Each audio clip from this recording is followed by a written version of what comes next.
Sarah Susak is a full-time working mum. A commercial lawyer with over 2 decades of experience, Sarah has led the legal function of some of the world's most iconic brands, including Coca-Cola and Colgate-Palmolive across the South Pacific and Europe.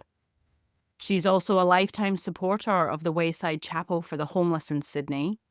In 2017, shortly after becoming a mother, Sarah was diagnosed with a rare and deadly head and neck cancer. Her journey through major facial reconstructive surgeries, intensive radiation treatment, and ongoing medical challenges led her to discover the ancient practice of Vedic meditation, which became a cornerstone of her recovery and inspired her to train as a Vedic meditation teacher. In 2023, she launched Medi Steady Go, a business dedicated to sharing the wisdom and techniques that she credits with saving her life. After being in remission from cancer for almost 7 years while completing Uru in 2024, Sarah was diagnosed with a metastasis to the lung. Though the lesion on her lung was safely removed, she developed a rare autoimmune condition which saw her on life support and hospitalized for almost 3 months. With the help of holistic health practices and her daily meditation routine, Sarah made a remarkable recovery, defying medical expectations.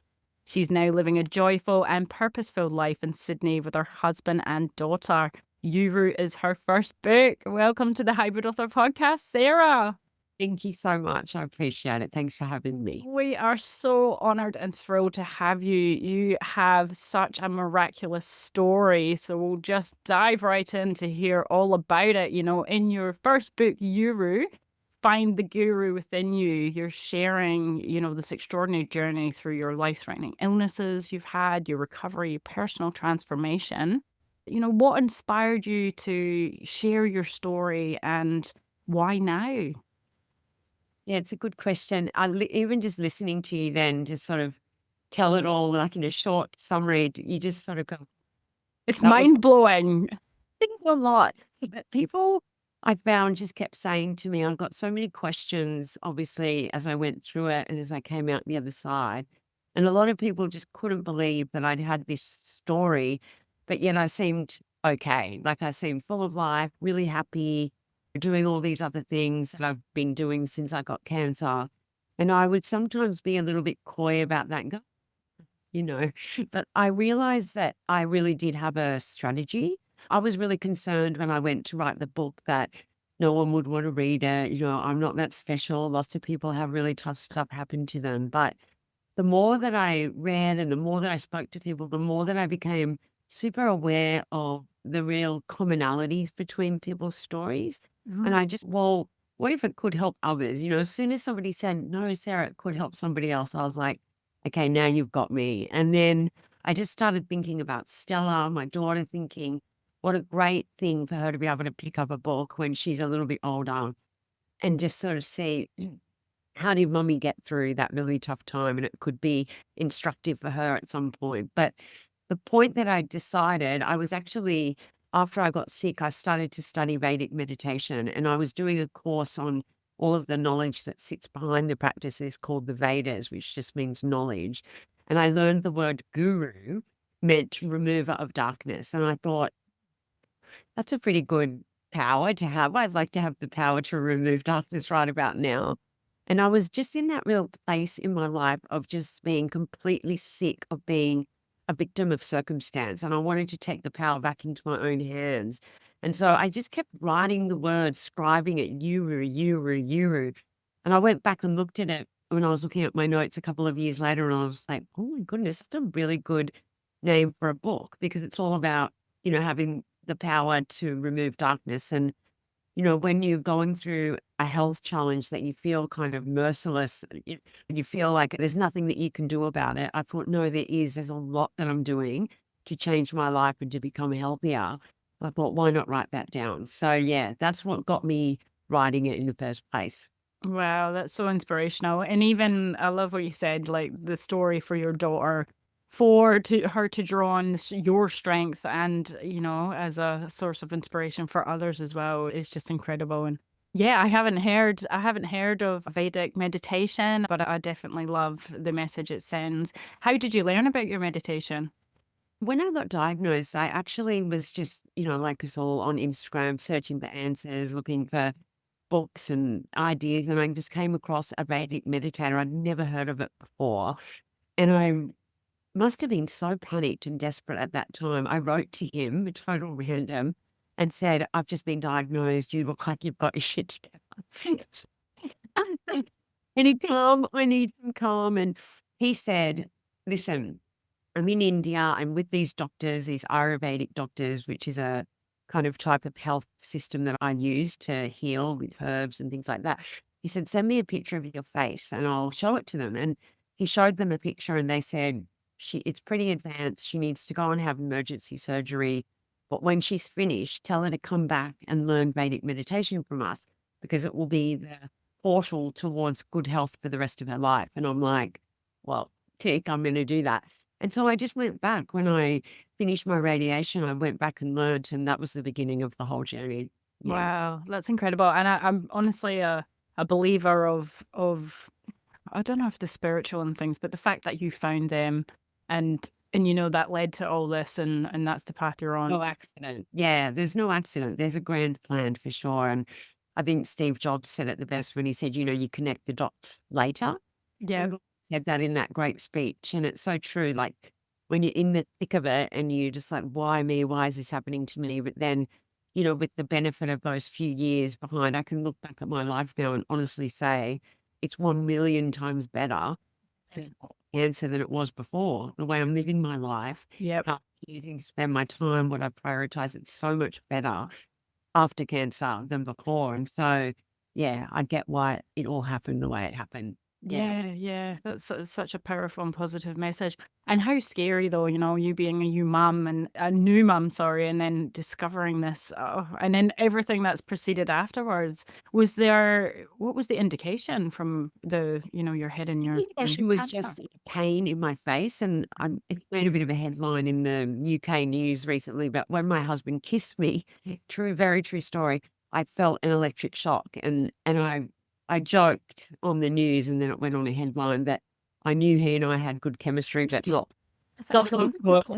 that didn't feel quite right. But that's what led me to go to the doctors, and it got misdiagnosed as a pain neuralgia. Right. And then it hung around too long, and so we biopsied it, and the rest is history. But yeah, that's how I first found out. But I was, fit and healthy, no, history of cancer in my family. Yeah. But yeah, it is when. One of these things, isn't it? I know. Well, you certainly are, living your life. You're balancing roles as a commercial lawyer, full-time mom, author, meditation teacher. You're doing so much. And a lot of our audience, is probably not doing and gone through half as much as yourself, but it's all even trying to juggle everything as well as writing and authorship. How did you fit writing Yuru into this busy schedule that you've had? And what kept you going through the process of it? Yeah, that's a good question as well. I think a lot of people think and they get quite turned off spirituality and meditation because they think that spirituality and meditation is all about slowing right down, like you're not going to be as active in your life. But I don't see it that way. My meditation practice helps me get into such a calm, steady, clear state that I can do less and accomplish more, if that makes sense. And Yeah, I love that. that's why I call my business Medi Steady Go. It's not just about becoming calm for 40 minutes. It's about getting yourself into such a good state that you can go back out into the world and take action and, for the betterment of yourself and for the betterment of the world. And so, yeah, writing was super easy for me. I just, not the editing and the self-publishing, that was, but, but I, Another I checked myself into a hotel in a local beach near Bondi Beach. I checked in for week-long periods at a hotel to get completely away from my life and to meditate and get total clarity. And then the words just poured out onto the page. The writing of it was made really, really easy by the clarity and the calm that I got from meditation, but also the escaping from my everyday life. I couldn't have written it sitting at home, 2 minutes and then back to Stella and 2 minutes. And Yeah. it needed like focused attention. And so, yeah, that's what I did. But what kept me going, I would say, was one very good friend who continuously encouraged me every time I had that imposter syndrome. But then also, like I said, that idea that this could one day get into the hands of somebody who really needs it. like that book that you wish you had when you got diagnosed or when you went through a tough time. And I thought, okay, stay on the track. That's what it's for. It's not just, gratuitous and for you or to self-aggrandize, it's for someone else. And that kept me going. That's amazing, yeah, and I definitely concur when you say people think meditation's like slowing down, and that's been my thought of it really, and, I've tried it in the past and my mind just goes, "Woo," but I heard something recently that I really liked, and it was a couple of authors on a podcast, and they were saying, and I love to walk, and I've got a lake that's close by to me, and I tend to walk around it. Yeah, it's about 40 minutes, and I just let my mind wander, and sometimes I get really good ideas through it and things. And one of the authors on the podcast had said that she walks through a canal, and to her, that's her meditation. And I thought, yeah, that's definitely, I could really connect with that. I think that that might be mine as well. Do Yeah, you there's think? so many different types of meditation. I've tried them all, like guided meditations or concentration meditations, but none of them kind of enable you to transcend the thinking mind quite like Vedic. So, yeah, it's a very different practice, but it's very effective. I Yeah. absolutely, yeah. So you must have loved it so much that you became a teacher. Was that quite quickly, or is that quite a long time from practicing it and that? I had to get really invested in the practice myself. So I probably practiced for about a year. Then I started to study the Hindu scriptures, which are called the Vedas, which is a body of wisdom that was 8,000 years old. I went deep into study, reading books. And then it just became really clear. I write in the book, my decision to become a teacher was me not wanting to keep this shit to myself. So good. I need to give it to everybody else, like I need to take Yeah. this wherever it. I love that. I do. And I think, your work being so meaningful and a message to share at the heart of it, it's going to really do wonders for everybody. So, yeah, no, that's absolutely great.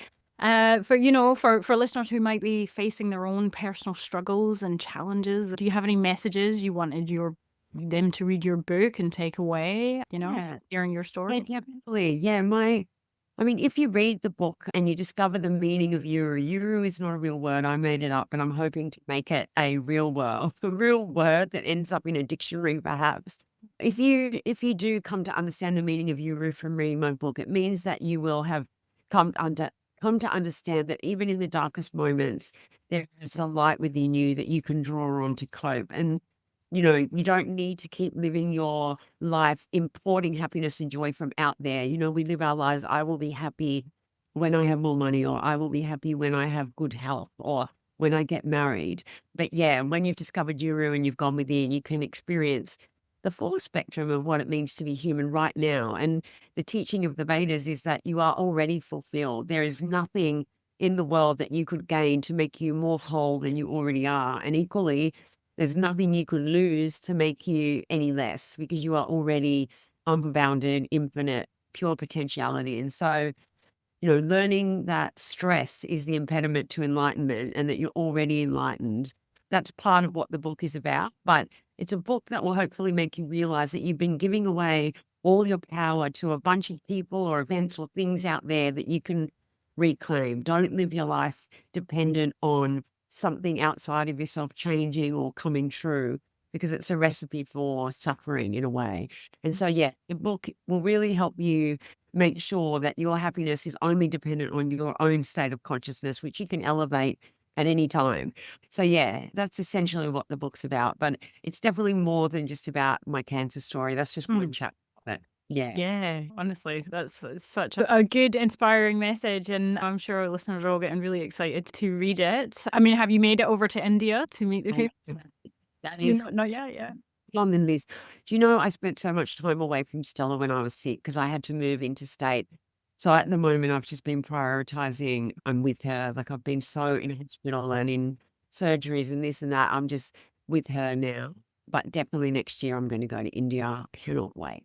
Yeah, that would be amazing. It's on my bucket list, but your journey is obviously going to be Yes. extremely special as well. Thank So, you. well, tell us about, the publishing of the book and things. How did you find that? What? You just don't know what you don't know. So I wrote it in blissful unawareness of what was to come, because as I said, I found writing the book so easy because it's your story. It just came out so easy. What I found very, very difficult was editing it. I did get a publishing deal with a startup publisher in the UK, and we just got on like a house on fire. She totally got the message. She got my style of writing, which is a little bit, it's not a very typical self-help book. I've got quite a humorous side to me, so there's a lot of humor in there. But then she went under because she lost her financial backing, but she stayed on as my editor. Oh, And working with her was a dream. But then finding somebody that can help you as a self-publishing consultant, I would highly recommend because, yeah, I got there in the end, but I think just whatever help you can get from the experts out there are so many good ones, even with the publicist work and things like that. yeah. Whatever help you can get, added to each tool belt, take it because the writing was easy, but the rest is a lot of work. It's hard work. It is, and I've been studying things like this for years, and honestly, even some of the books, and I've done it differently with I've got a couple of nonfiction and a women's fiction, and even the way I've published, there's things that you just forget or miss, and sometimes I think you think you're saving a buck, but it's easier just to pay the professionals that they're worth it, for sure. And there's so many good ones out there that don't cost an arm and a leg because I think they are so passionate about helping authors recognize that self-published authors don't have big budgets behind them. And so there's ways through it for Yeah, sure. absolutely. Yeah, no, that's amazing. And, do you have you've obviously shared so much already, but do you have any advice for aspiring memoirists or people wanting to share their own journeys in the self-publishing space or anything like that that you've learned along the way that you might have another book that you think, oh, I'll do this differently next time? Yeah, no, it is quite the journey. So strap on in is what I would say. I definitely think not letting the imposter syndrome strangle you or stop you.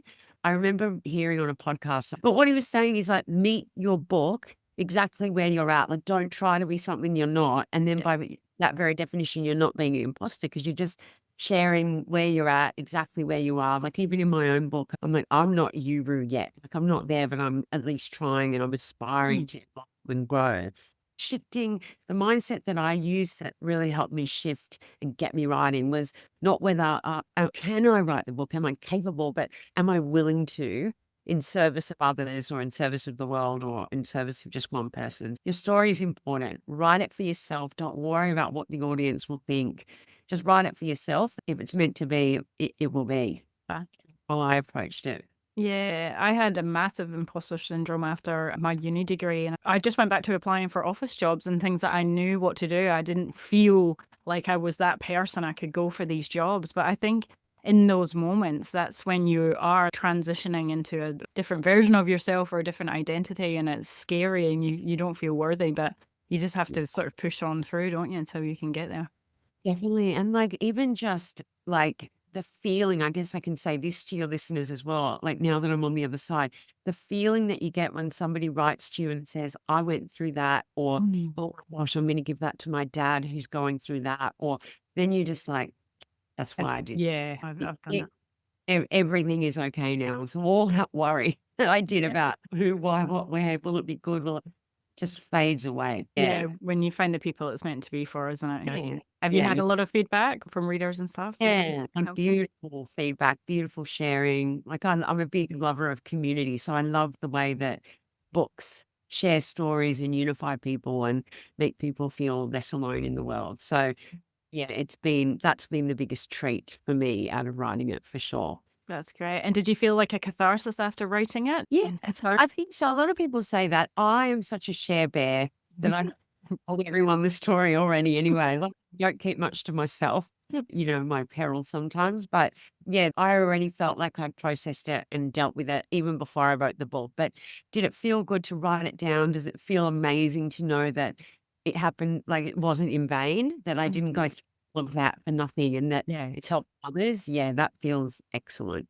Yeah. So yeah, just do it. You'll be surprised as to what your story will mean to others. Yeah, no, I love that because I could imagine you would get caught up in the why is this happening to me and the dark thing and everything. And then at the end of it, this is what I'm supposed to be doing and shining the light on it. Yeah, no, that's amazing. And turn your pain into a purpose. Just it's the only way through, in my view. Yeah. Oh, I love that. Well, thank you so much for coming on, Sarah, and sharing all you have. I know our listeners are dying to know where can they get you, Rue, and everything else you do on and offline. Yeah. No, I'm happy to have been here. Thank you so much. I do have my own website, Sarah Susak. Yeah, sarahsusak.com, and I'm on Instagram and all that jazz. But my book's available on my website. If you wanted to learn Vedic meditation, that's also all on my website. So yeah, I'd love to meet anyone that's keen to learn more. Yeah, I'm definitely going to come and check it out. That's great. Well, thanks again, Sarah. No worries. Thank you so much for having me.